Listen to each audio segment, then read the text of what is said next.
Ազգային ժողովի մեծարգո նախագահ, հարգելի գործընկերներ, ես էլ եմ թեմայից շեղվելու, նախապես ներողություն եմ խնդրում, ես անկեղծ ասած չէի ուզում, որովհետև ելույթը ճիշտ է գրանցվել էի, բայց մտածում էի, եթե մեր ընդդիմադիր գործընկերները ելույթներով չստիպեն, ելույթս կանեի, բայց դե եղավ են ինչ եղավ։ Ուրեմն ընդմիջմանը մի հատ էքսպերիմենտ արեցի, իրոք արել եմ, հետո եթե ուզենաք ցույց կարող եմ տալ։ ChatGPT-ին գրեցի ինձ համար խնդրում եմ պատրաստիր մի ընդդիմադիր ելույթ ու պարտադիր օգտագործիր հետևյալ բառերը. թոշակ, պետական պարտք, աշխատող աղքատ, տուգանքի մատերիալ եւ մի քանի անգամ պարոն Թունյան արտահայտությունը, հետո գուշակեցիք, ստացվեց պարոն Ավետիսյանի ելույթ։ Այսինքն կարամ հաջորդ անգամ ելույթ ունենալուց առաջ այդ տեքստը տամ իրան, մի անգամ ելույթ ունենա։ Հիմա ինձ ասում են, մեկ-մեկ ասում են ինչի համար ես հակադարձում, որովհետև իրականում ժամանակի կորուստ է, բայց ես տենց չեմ մտածում, ես գտնում եմ, որ սա միջոց է, որպեսզի մեր հասարակությանը մանիպուլյացիայից զերծ պահենք։ Հիմա մի քանի օրինակներով ասեմ, էլի ափսոս, որ պարոն Ավետիսյանը այստեղ չի։ Ասում եմ դուք ձեր խոստումների որ տոկոսն եք իրականացրել։ Ասենք օրինակ 70%-ը կամ 50% կամ 30%-ը։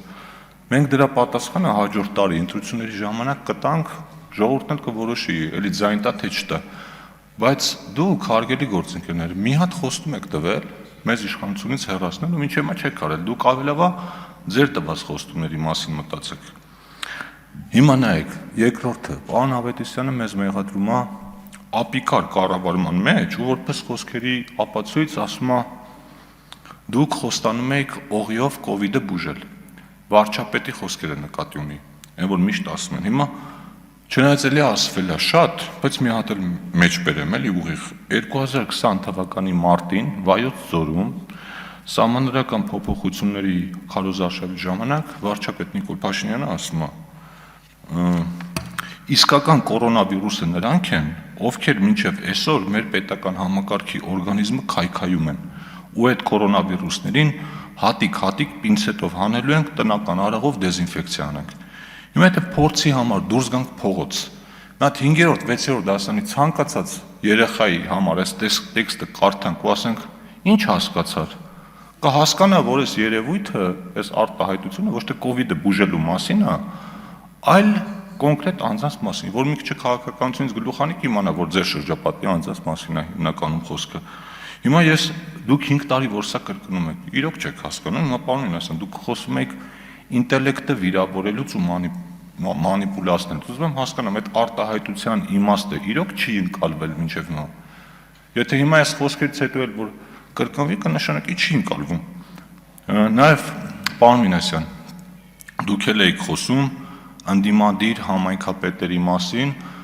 երեկ էլ ձեր գործընկերներից էլի մեկը խոսում էր, չեմ հիշում անունը, ով ու փորձում եք ներկայացնել, որ բոլոր ընդդիմադիր համայնքապետերի նկատմամբ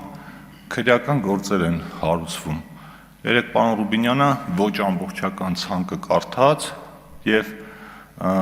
այդ ցանկին կարելի է դրլիքը անուններ ավելացնել, օրինակ, ասենք Աբովյանի քաղաքապետը, որը մինչև այսօր շատ լավ աշխատում է, իր համայնքը շենացնում է, այդ թվում նաև կառավարության հետ համագործակցելով։ Բայց ես ձեզ մի հատ ուրիշ օրինակ եմ ուզում բերել, որը մի անգամ ասել եմ։ Հիշում եք ընտրություններից հետո 21 թվականի առաջին օրը, երբ դուք եկել եք ազգային ժողով, ինչ եք հագել։ Շապիկներ եք հագել Սյունիքի ընդդիմադիր համայնքապետերի նկարներով, որով դուք ցույց եք տալիս, որ նրանք ապօրինի բանտարկված են եւ ելույթներ եք ունենում, այդ մարդկանց հերոսացնում եք։ Հետո հիշեցնեմ ինչ եղավ մի անգամ, երբ Քաջարյանի քաղաքապետը համարձակվեց, որի նկարը էլի կար, համարձակվեց ծաղկե փնջով դիմավորել վարչապետի տիկնոջը։ Այդ մարդուն սարքեցիք ազգի դավաճան։ Հետո ինչ եղավ մնացած համայնքապետերի հետ, որոնք որոշեցին, որ ձեր գծի մեջ չեն ուզում այլևս մնալ, էլ որոշել են, որ պիտի կառուցողական աշխատեն իշահ իրենց համայնքների եւ իրենց բնակչության, այդ բոլորը դարձան ձեր համար դավաճաններ,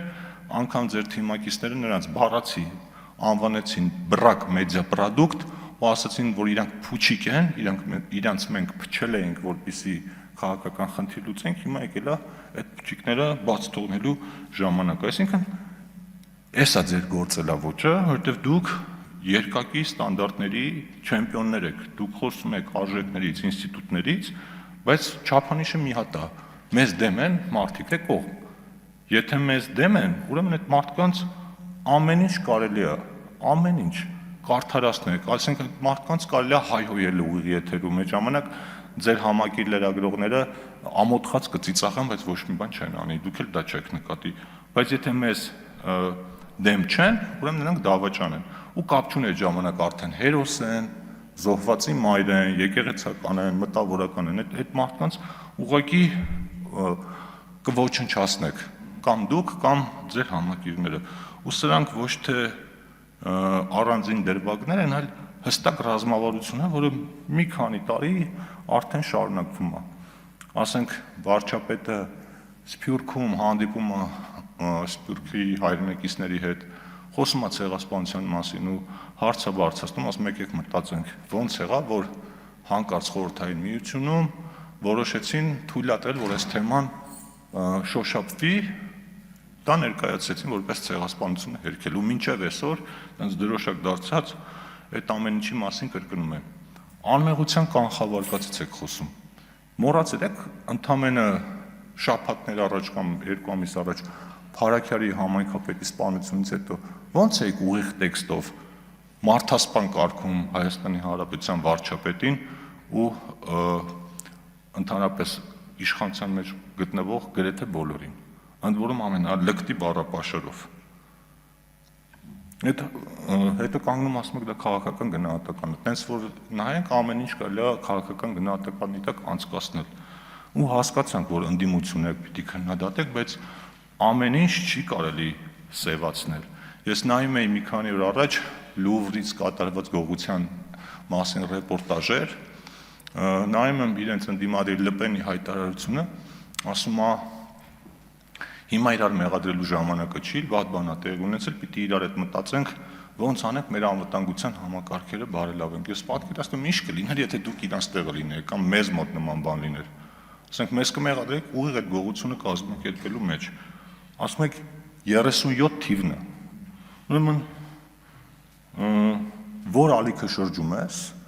ձեզնից կամ ձեր համակիրներից մեկը նստած առավոտից իրիկուն մեր մասին ամենավերջի բառապաշարով ինչ ասես խոսում է։ Սենց որ ալիքների վրայով անցնում եք,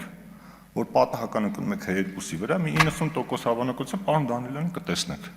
Ու պարոն Դանիելյանը նենց բառապաշարով մեր մասին կխոսա, որ ինձ թվում է պարոն Դանիելյան, ձեզնից 2 հատ կա։ Մեկը իրականը, մեկը Անժելա Թովմասյանի կողքը նստած։ Ես իրականում այդ ամեն ինչի մեջ դավադրություն եք փորձում գտնել, ամեն ինչի մեջ ինչ-որ վատ բան լինի, ծիծեռնակաբերդի վերանորոգում, լինի ակադեմիական քաղաք, ատելության մեջ եք մեզ մեղադրում։ Ես հիշում եմ, որ մեր ավագ գործընկեր Վիգեն Խաչատրյանը մահացել էր, ես հիշում եմ արձագանքները, տարոսը մեզ էին մաղթում, հետո գալիս եք, ասում եք ատելության խոսք եք գեներացնում, ասում եք բռնություն, այ, տեսեք ինչ բռնություն կիրառեցին։ Բռնությունը նոյեմբերի 9-ին էր 2020 թվականին, ստեղից մի 100 մետր են կողմ, երբ որ ազգային ժողովի նախագահին են փորձում սպանել ծեծելով։ Մեկը հրապարակային դատապարտել է այսքան ժամանակ։ Ու ընդհանրապես ձեզ համար Հայաստանի Հանրապետությունում ցանկացած բացասական երևույթ ձեր համար ոգևորության աղբյուր է, որը առիթ է, որ իշխանության վրա ցեղ շպրտեք, լինի բնական աղետ, պատերազմ, դժբախտ պատահար, իսկ ամեն դրական երևույթ ձեզ լարվածության մեջ է գցում, որովհետև փորձում եք նախ վիժեցնել, եթե չի ստացվում, փորձում եք կասկած սերմանել, հետո դրա մեջ ինչ-որ նեգատիվ բան գտնել։ Ասենք 2 տարի ասում եք խաղաղություն չի լինի, հետո ամեն շաբաթ պատերազմ եք գուժում, հիշում եմ այստեղ ելույթներ, ասում եք հրթիռները Հայաստանի վրա թռնում են, դուք ես ինչ հարցեր եք քննարկում, հետո ասում եք պայմանագիրը վտանգավոր դրույթներ է պարունակում, հետո տեքստը հրապարակվեց, ասեցիք բանավոր է այդ ամեն ինչը լինելու, 30 տարի խոսում էիք ապաշրջափակման անհրաժեշտության մասին, հիմա ձեզնից շատերը, այդ նաև մեր նախկին թիմակիցներից շատերը լուրջ դեմքով ուզում են ապացուցել, որ ապաշրջափակումը շատ վատ բան է։ Մեկը ասում է, պարզվել է, որ ղազախական ցորեն է գալու, հարցեր են հնչում։ Մեկը ասում է, սա վտանգավոր է, որովհետև կախվածության մեջ է գցելու մեկը ասում բայ հետո ինչա լինելու, մեկը կասկածի տակ է դնում ու Facebook-ում օգտատերից մեկը էսել ասում ու ավարտում, այդ հետաքրքիր արտահայտություն էր արել, ասում է ոնց որ ամուսինը գա տուն,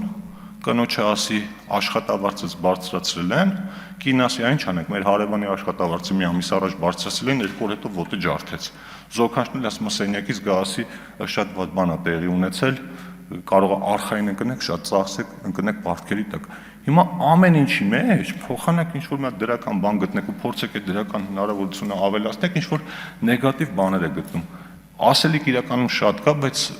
ցավոք սրտի ժամանակը չհերիքեց, հույս ունեմ, որ հաջորդ խորհրդարանում մենք ունենանք իրոք կառուցողական ընդդիմություն ու հանրային ծառայությունների կարգավորող հանձնաժողովի նման կարևոր կառույցի անդամի ընտրությունը չենք վերաճի, ասենք մի քանի ժամանոց իրար քննադատելու միջոցառման։ Շնորհակալություն։